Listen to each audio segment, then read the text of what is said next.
Morning students. आज हम पढ़ने जा रहे हैं वाच्य परिवर्तन, जो कि हमारी बोर्ड की एग्जामों में 2 नंबर का आता है।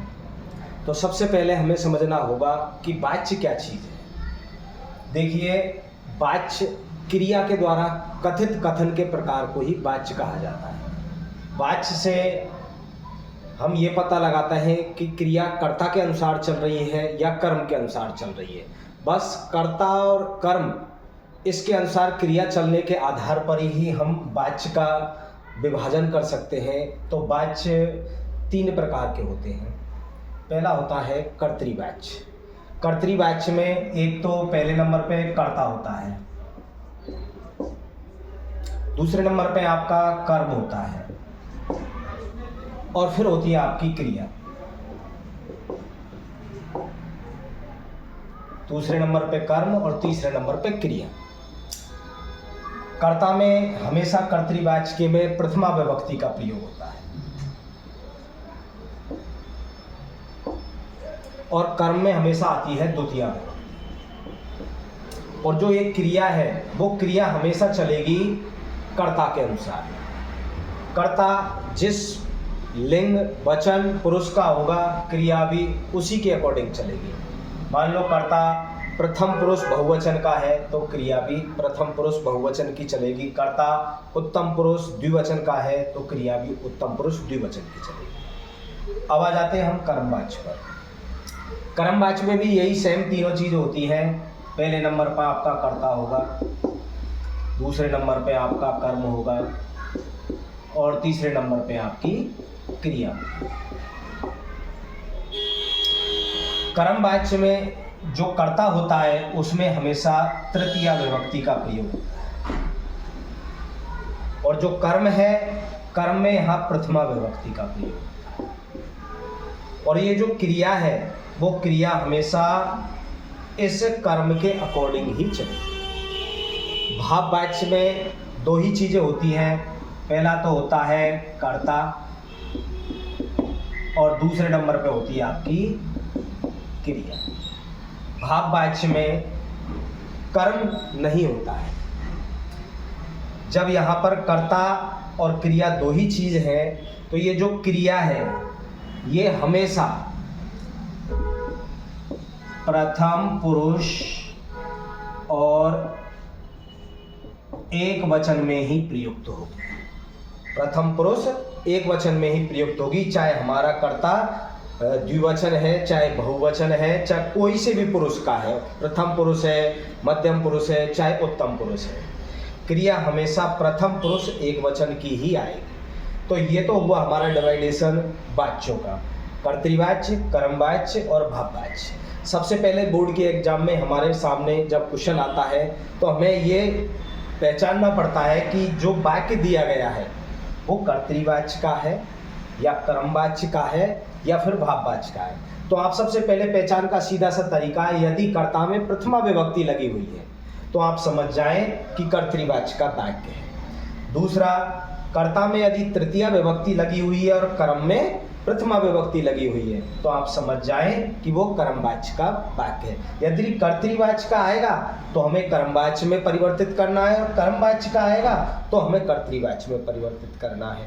और भाववाच्य का वाक्य आता है तो भाववाच्य का परिवर्तन भाववाच्य में ही होता है। आगे बढ़ते हैं। एक चीज यहाँ पर जो कर्मवाच्य होता है उसमें जो क्रिया होती है हमेशा वो आत्मनेपदी में आती है। क्रिया किस में आएगी? आत्मनेपदी में। सेवते सेवते सेवंते की तरह। लेकिन इसमें एक चीज है, ये का आगम हो जाता है बस।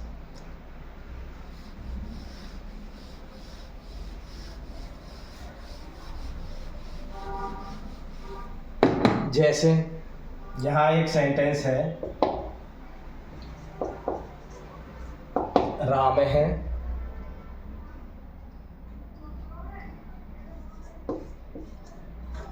वेदम पठति। यहां पर सबसे पहले हम पहचान करेंगे ये किस वाच्य का वाक्य है। यहां देखा हमने राम में प्रथमा विभक्ति लगी है, राम हमारा कर्ता है और ये कर्म है। दूसरे नंबर पर कर्म में द्वितीय विभक्ति प्रयुक्त हुई है और ये जो क्रिया है वो इस कर्ता के अकॉर्डिंग चल रही है। तो ये हमारा कर्तृवाच्य का वाक्य है। जब हमें पता लग गया कि ये कर्तृवाच्य का वाक्य है, इसको हमें परिवर्तित करना है कर्मवाच्य में।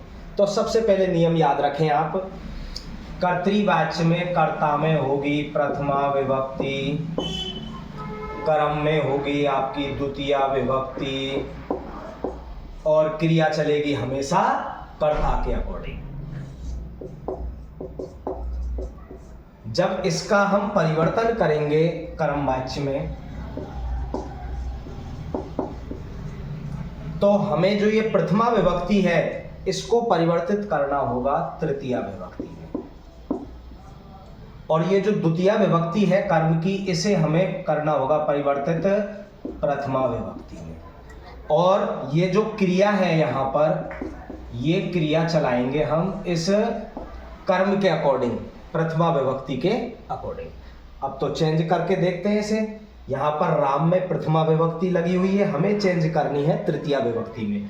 तो राम की तृतीया विभक्ति में, राम यहाँ प्रथमा विभक्ति एक वचन है, इसलिए हम क्रिया जो इसका परिवर्तन करेंगे तो तृतीया विभक्ति एक वचन का रूप ही लिखेंगे। तृतीया विभक्ति एक वचन में आता है आपका रामेण। अब चलते हैं हम कर्म पर। कर्म में यहाँ द्वितीया विभक्ति है, हमें परिवर्तित करनी है प्रथमा विभक्ति में। तो सबसे पहले हम वेद का देखेंगे कौन से लिंग का है, पुल्लिंग है, स्त्रीलिंग है या नपुंसक लिंग है। तो वेद यहाँ पर आपका पुल्लिंग शब्द है। जब पुल्लिंग है तो इसका परिवर्तन हम राम के अकॉर्डिंग करेंगे। यहाँ द्वितीया विभक्ति है, प्रथमा विभक्ति एक वचन में चेंज करने पर यहाँ पर आ जाएगा वेद है। अब क्रिया का परिवर्तन करना है हमें इस कर्म के अकॉर्डिंग। वेद, यहाँ पर वेद प्रथमा विभक्ति एक वचन का रूप है, इसलिए क्रिया भी हमारी प्रथमा विभक्ति एक वचन में ही आएगी, प्रथम पुरुष में ही आएगी। अब इसके रूप यहाँ साधारण चल रहे हैं, लेकिन कर्मवाच्य में ये आत्मनेपदी में चलेंगे, जिसके रूप में आपको पहले लिखा चुका हूँ। जैसे पठ्यते, पठ्येते और पठ्यन्ते। अब हमारा यहाँ पर जो कर्म है वो प्रथमा विभक्ति का एक वचन है, तो क्रिया भी हमारी प्रथमा विभक्ति एक वचन की आत्मनेपदी में आएगी। तो यहाँ पर आ जाएगा पठ्यते। ये हो गया हमारा वाच्य परिवर्तन। बोर्ड के एग्जाम में आना है, बिल्कुल लोड नहीं लेना है, आराम से साधारण तरीके से बनाना है।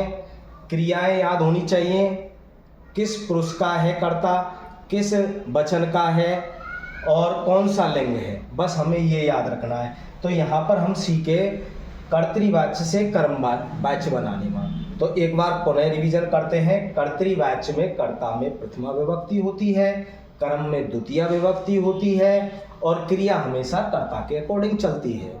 जब हम कर्मवाच्य में परिवर्तन करेंगे तो कर्मवाच्य में कर्ता में जो प्रथमा विभक्ति है उसको हम तृतीया में परिवर्तित कर देंगे, और जो कर्म में यहाँ द्वितीया विभक्ति है उसको हम यहाँ पर प्रथमा विभक्ति में परिवर्तित कर देंगे। इसके बाद में जो हमारी ये क्रिया है वो आत्मनेपदी में इस कर्म के अकॉर्डिंग चलेगी। तो ये हो गया हमारा कर्तृवाच्य से कर्मवाच्य में परिवर्तन। एक उदाहरण और देखते हैं।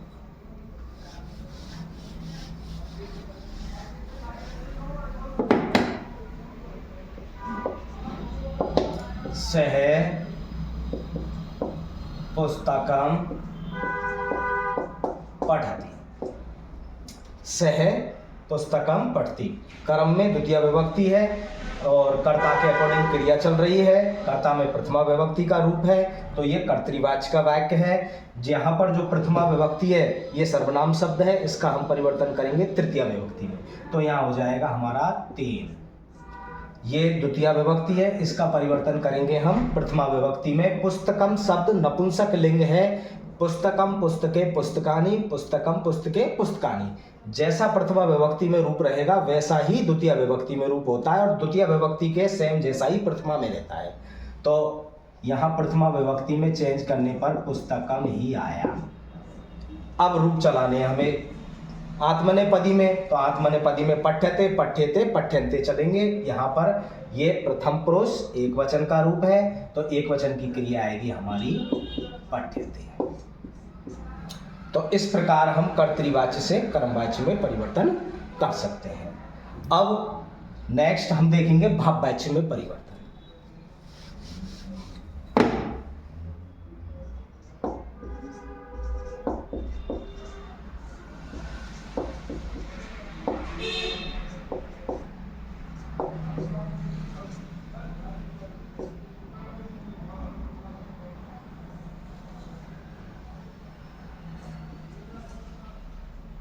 भाववाच्य में परिवर्तन। भाववाच्य में परिवर्तन के लिए सबसे पहले हमें पहचानना होगा कि ये वाक्य भाववाच्य का है या नहीं है। तो आप उसमें देख ले कर्म है या नहीं है। जैसे यहाँ पर आ गया राम है हसति, यहाँ पर कोई भी कर्म प्रयुक्त नहीं है, कर्ता है और क्रिया है। तो कर्ता में प्रथमा विभक्ति है यहाँ पर, और कर्ता के अकॉर्डिंग ही यहाँ पर क्रिया चल रही है। परिवर्तन में वही कर्ता में हमें तृतीया करनी होगी प्रथमा की, तो यहाँ तृतीया में राम का हो गया रामेण। अब ये जो क्रिया है वो हमें प्रथम पुरुष एक वचन की ही, तो हस्ती के रूप चलाएंगे तो हस्यते हस्यते हस्यन्ते, तो यहाँ एक वचन की हस्यते। तो इस प्रकार हम भाववाच्य का परिवर्तन कर सकते हैं। एक उदाहरण और भाववाच्य का,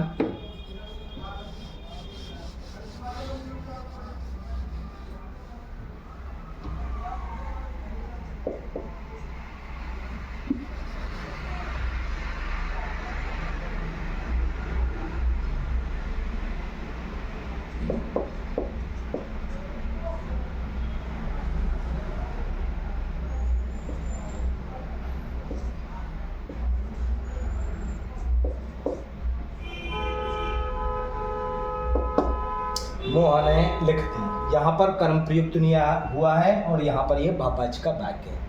तो कर्ता में प्रथमा विभक्ति है, चेंज करेंगे तृतीया में। तृतीया में हो गया मोहने ने, क्रिया के रूप चलाने आत्मनेपदी में, और प्रथम पुरुष एक वचन की क्रिया, तो लिखती का हो जाएगा लिख्यते।